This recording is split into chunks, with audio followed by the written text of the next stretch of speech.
With the Gravity Forms Moderation add-on, you can now filter your form entries based on toxicity, helping to protect your team from inappropriate and potentially threatening or damaging content.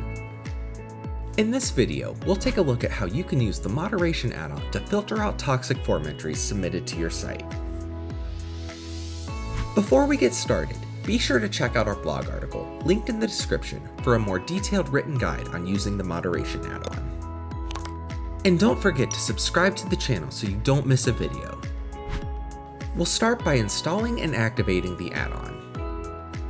Next, head to the Gravity Forms settings page and select the Moderation tab. From here, you can modify the default settings that the add-on will use for your forms. In order to use the Moderation add-on, you'll need to enter your Perspective API key. If you don't have a Perspective API key, you can follow the link in the description to get a key from the Perspective API website. After you've entered your API key, you can set the toxicity score threshold. When a form is submitted to your site, it will be given a toxicity score between 0, meaning not toxic, and 1, meaning highly toxic. The default value is 0.5, but you can adjust the threshold to suit your needs. Next, you'll have the option to select what attributes to filter.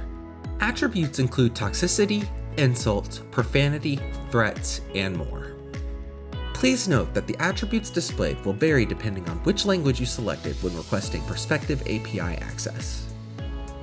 For more information, see the previously mentioned blog post linked in the description.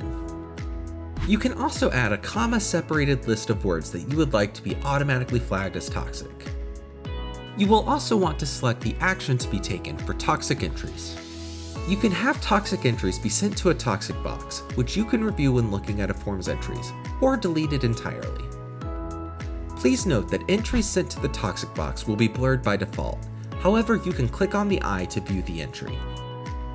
If you need, you can also change the moderation settings or disable moderation entirely on a form-by-form basis by navigating to the form settings and selecting moderation. You can also use conditional logic to set up conditional confirmation messages and notifications if a submission has been marked as toxic. If you found this video helpful, please consider subscribing to the channel for more content on all things Gravity Forms. Thanks for watching.